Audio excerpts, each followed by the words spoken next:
बस 19 साल की थी वृंदा। लंबी छरहरी सुंदर। अनंत शुक्ला जी ने उसे अपनी भांजी की शादी में देखा और बस वो भा गई उन्हें अपने मंझले बेटे राजीव के लिए। फिर क्या, जिनके घर विवाह में आए थे उन्हीं से वृंदा के घर का परिवार का पता ठिकाना पूछकर एक दिन सुबह सुबह अपनी बड़ी सी गाड़ी में जा पहुंचे। नमस्कार तिवारी जी, मैं अनंत शुक्ला कानपुर से आया हूँ। मेरी बहन की बेटी की शादी में आप सबका परिचय मिला था। आपकी आज्ञा हो तो अंदर आ जाऊं? पांडित्य कर्म करने वाले सीधे साधे तिवारी जी हाथ में खुरपी लिए कि कर्तव्य विमूढ़ से खड़े रह गए। एक तो पहले ही इतनी बड़ी गाड़ी अपने जीर्ण शीर्ण दरवाजे पर देखकर हस्तप्रद थे। उस पर शुक्ला जी इतने बाचाल कि सामने वाले को बोलने का मौका भी न देते। खैर, तिवारी जी हाथ की खुरपी वहीं क्यारी में छोड़कर जल्दी से उल्टा पुल्टा हाथ धोकर नमस्कार की मुद्रा में आ खड़े हुए शुक्ला जी के सम्मुख। फिर परिचय का आदान प्रदान हुआ और आने का औचित्य सुनकर तो तिवारी परिवार अपनी औकात से बढ़कर स्वागत संस्कार में जुट गया। अरे भाई, घर बैठे बड़ी बिटिया के लिए इतना सुंदर संबंध आया, कोई मामूली बात थोड़ी न थी। कानपुर शहर की सबसे बड़ी कंपनी के मालिक, शहर के मेयर अनंत शुक्ला, साथ ही जिन्हें समाज सेवक और नेता बनने का शौक हो, शहर का बच्चा बच्चा जानता था उनको। कानपुर के सबसे पॉश इलाके सिविल लाइंस में भव्य महल जैसा शुक्ला जी का घर था और साथ ही हाथ की रेखाएं और चेहरा देखकर पूरी जनकुंडली बताने का कौशल भी। रिश्ता पक्का करने का ठान कर आए थे। कुछ भी हो जाए, तिवारी जी के घर से खाली हाथ नहीं लौटेंगे। फिर क्या था, तिवारी जी ने भी तुरंत पंचांग और कुंडली देख के बताया कि रिश्ता तय करने का आज अभी सबसे शुभ मुहूर्त है। वैसे ये सब शुक्ला जी पहले ही विचार कर चुके थे, तभी तो आज का दिन चुना था। बस तुरंत ही वहीं बगीचे से फूल तुलसी और कुश लेकर 1000 रुपया रघबिंदा के आंचल में डाल सिर पर आशीर्वाद का हाथ रख दिया और बोले, तिवारी जी, मेरा बस चले तो वृंदा बिटिया को अभी अपने साथ ले जाऊं, पर मेरा इतना उतावला होना ठीक नहीं है। फिर ड्राइवर को गाड़ी से कैमरा लाने का आदेश देकर बोले, यदि आपकी आज्ञा हो तो आप सबकी और वृंदा बिटिया की कुछ तस्वीरें ले लूं। और फटाफट उस वक्त से सबसे लेटेस्ट मॉडल वाले याशिका कैमरे की पूरी रीली खींच डाली। कानपुर पहुंचकर अति उत्साह से लपकते हुए पत्नी और बड़ी बहू बेटे के पास पहुंचकर बोले, आपके लिए एक खुशखबरी है शुक्लाई। आनंद जब बहुत खुश होते हैं तो कल्याणी को शुक्लाइन कहकर बुलाते हैं, मतलब सच में कोई बहुत बड़ी बात होगी।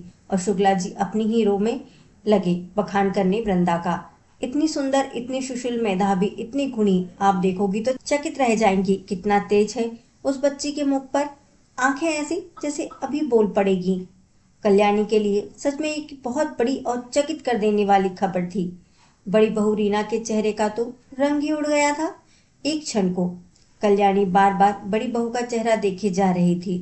उन्हें तो अपने दुलारे राजा उर्फ राजीव के लिए बड़ी बहू रीना की आधुनिक रंग में रंगी, मतलब मॉडर्न छोटी बहन शैली बहुत पसंद थी। वो दिल्ली विश्वविद्यालय से बीए कर रही थी। दबे दबे शब्दों में वो रीना से कई बार इस बारे में बात कर चुकी थी। अब यह पता नहीं किस देहातन और देहाती पंडित की बिटिया को शगुन देकर आ गए। कहाँ रीना बहू लखनऊ जैसे शहर की लड़की और कहाँ ये, दोनों का कोई मेल होगा भला? देवरानी जेठानी में ही कोई बराबरी नहीं होगी। बड़बड़ाते हुए कल्याणी जी राजीव के कक्ष की ओर चल दी, पर यहाँ भी उसकी बड़बड़ का कोई फायदा नहीं था। राजीव बाबू मनु महात्मा बने किसी किताब में सर खपा रहे थे। उनके लिए उनके पिताजी आदर्श पुरुष थे। पिताजी की आज्ञा सर्वोपरि। और कल्याणी को भी पता था, यदि शुक्ला जी ने कोई निर्णय ले लिया हो तो वो पत्थर की लकीर है। किसी भी प्रकार की हाँ या ना उस निर्णय को बदल नहीं सकती।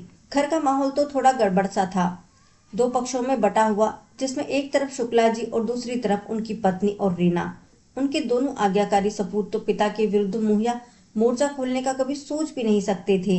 रही मनीष और गौरी की बात, तो दोनों छोटे बच्चे की श्रेणी में आते थे। असली तनाव शीतुदितो शुक्ला जी और घर की नारी शक्ति के मध्य था। 3-4 दिन के बाद खाने की मेज पर धुलकर आई फोटो का बंडल रख दिया शुक्ला जी ने। छोटा मनीष और गौरी तो फोटो देखते ही उछलने लगे।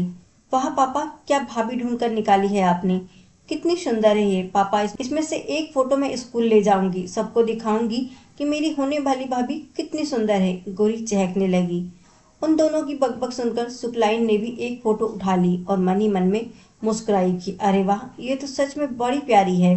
पर रीना बहू से नजरें नहीं मिला पा रही थी और उनकी नजरों में वैसे भी सुंदरता ही सब कुछ नहीं है। लड़कियों को खूब स्मार्ट और आकर्षण होना चाहिए।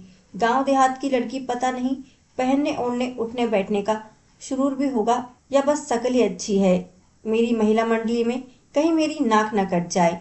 पर तस्वीर देखकर युद्ध के बादल छटने लगे थे। भगवान की दया ही कह लो, रीना बहू भी बहुत प्यारी। बुरा तो उसे लगा था, पर बहुत ही सहजता से उसने ये स्वीकार कर लिया था कि परिवार की खुशी को सर्वोपरि मानकर वो भी वृंदा की फोटो देखने लगी। बाहर से तो खुश दिख रही थी, पर अंदर मन में पता नहीं क्या चल रहा था। शायद यही सोच रही थी कि ठीक है, ये बहुत सुंदर है, पर मेरी बहन शैली इससे बहुत ज्यादा स्मार्ट और अट्रैक्टिव है। पर इसमें सारी गलती माँ और शैली की है। 2 साल से कह रखा था कि बात कर लो, पापा को भेज दो मेरी ससुराल पापा जी मम्मी जी से बात करने को। पर उन दोनों को तो राजीव घोंघा बसंत लगता था।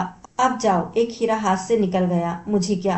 इन्हीं सब उहापोह में चटमंगनी पट ब्याह की तर्ज पर अगले महीने की तारीख निश्चित कर दी गई। जल्दी ये खबर खुद ब खुद जा पहुंची रीना के मायके तक। अब तक राजीव के विवाह प्रस्ताव को अनदेखा करने वाली शैली को न जाने क्यों आज बड़ा ही दुख हो रहा था। पूरी मिर्ची लगी थी। इतना अच्छा अमीर सीधा लड़का जो उसके हाथ से निकल गया था। काश उसने पहले ही हाँ कर दी होती। बहुत पछतावा सा हो रहा था। शादी में 15 दिन ही बचे थे। उस दिन सुबह सुबह तिवारी जी आ पहुंचे, थोड़े चिंतित और बहुत घबराए हुए से। घबराए नहीं, भ्रांत से थे। इस हाल में उन्हें देखकर शुक्ला परिवार भी थोड़ा चिंतित हो उठा।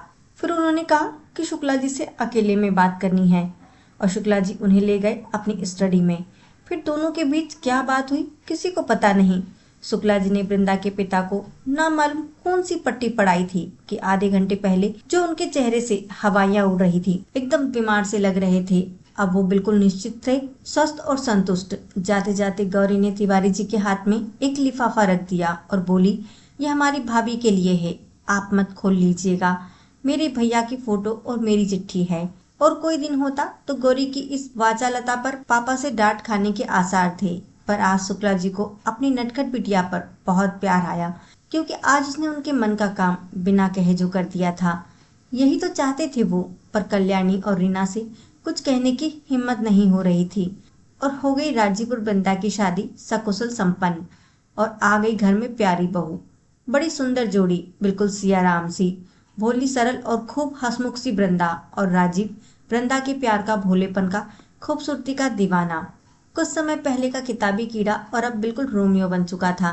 सीधा साधा भोला भंडारी अति मुखर अति बाचाल हो गया था। पूरे समय सुंदर पत्नी को छेड़ता चिढ़ाता उसके पीछे पीछे घूमता रहता। ऐसा लगता मानो बरसों से जानता हो उसे। परिवार का हर सदस्य राजीव में आए इस सुखद परिवर्तन को नोटिस कर रहा था। सब अच्छा चल रहा था कि एक दिन शुक्ला जी ने सबको खाने की मेज पर इकट्ठा होने को बोला और सबको सूचित किया कि वृंदा कल अपने मायके जा रही है। 10 दिनों के बाद वह वापस आकर अगले महीने की 1 तारीख को आगे की पढ़ाई के लिए कलकत्ता जाएगी, क्योंकि इसको शांति निकेतन में स्नातकोत्तर में प्रवेश मिल गया है। इसने विश्व भारती विश्वविद्यालय की प्रवेश परीक्षा पास की है और अंग्रेजी भाषा में एमए करने जा रही है। और तब तक राजीव भी अपनी सिविल सेवा की परीक्षा की तैयारी करेगा। देख रहा हूँ आजकल इनका पढ़ने में बिल्कुल भी मन नहीं लग रहा है। उस दिन पंडित जी यही बताने आए थे कि बिटिया आगे पढ़ना चाहती है और शांति निकेतन में पढ़ना उसका बचपन का सपना है। वो उस दिन शादी के लिए मना करने ही आए थे, पर मैंने उनसे वादा किया था कि आपने प्रवेश परीक्षा दिलाई, यही बहुत बड़ी बात है। और हमारी बेटी ने वो प्रवेश परीक्षा पास भी कर ली, वो उससे भी बड़ी बात है। अब वृंदा की आगे की पढ़ाई की सारी जिम्मेदारी मेरी है। वो जितना जब तक जहाँ तक पढ़ना चाहे मैं उसका साथ दूंगा। अगले दिन वृंदा अपने पिता के साथ मायके चली गई थी। उस रात फिर शुक्ला जी ने सबको खाने की मेज पर इकट्ठा होने को कहा। जब सब आ गए तो जेब से 2 पर्चे निकालते हुए उन्होंने कल्याणी और रीना की तरफ मुखागित होते हुए कहा कि जिसने भी ये चिट्ठी वृंदा को लिखी थी उसको अंग्रेजी व्याकरण का बिल्कुल भी ज्ञान नहीं है। क्या आप लोग उसकी परीक्षा लेना चाहते थे? अगर किसी भाषा पर आपको पूरा कमांड ना हो तो कृपया अपनी मातृभाषा में पत्र लिखना चाहिए। शादी के पहले उस दिन जब पंडित जी घबराए हुए से आए थे तो पहले उन्होंने ये चिट्ठी मुझे दी थी। तब से ये संभाल कर रखी थी मैंने, पर मैं समझ नहीं पा रहा हूँ इतनी गलत भाषा का प्रयोग मेरे घर में कौन करता है, और इस प्रकार की नकारात्मक चिट्ठी लिखने का क्या मतलब था? क्या आप लोग शादी से पहले वृंदा को डराना चाहते थे? क्या कोई फायदा हुआ? आप सबको तो पता ही है कि मैं यदि कुछ ठान लेता हूँ पूरा करके ही मानता हूँ। वो तो भला हो वृंदा के पिताजी का जो ये खत सीधे मेरे हाथ में लाकर दिया। यदि यह वृंदा पढ़ लेती तो आप सबकी क्या छवि रह जाती उसके मन में। आप सब मुझसे ये जरूर जानना चाहेंगे कि मैंने ये बात आप सबको क्यों नहीं बताई। वो इसलिए कि मैं वृंदा को इस घर की बहू मान चुका था और मैं नहीं चाहता था कि बहू के इस घर में प्रवेश से पहले किसी भी प्रकार का वाद विवाद हो। और शुक्लाइन, आपको ऐसा लग रहा था ना कि वृंदा गांव देहात की कोई आम सी लड़की है, तो मैं आपको यही बताना चाह रहा था कि बड़े शहर में रहने, अमीर, स्मार्ट, चार वाक्य अंग्रेजी के बोल लेने भर से कोई प्रतिभावान नहीं होता। प्रतिभा तो कहीं भी हो, छुप कर नहीं रह सकती, अपना रास्ता खोज ही लेती है। और फिर इसका तो नाम ही वृंदा है, गुणों की खान।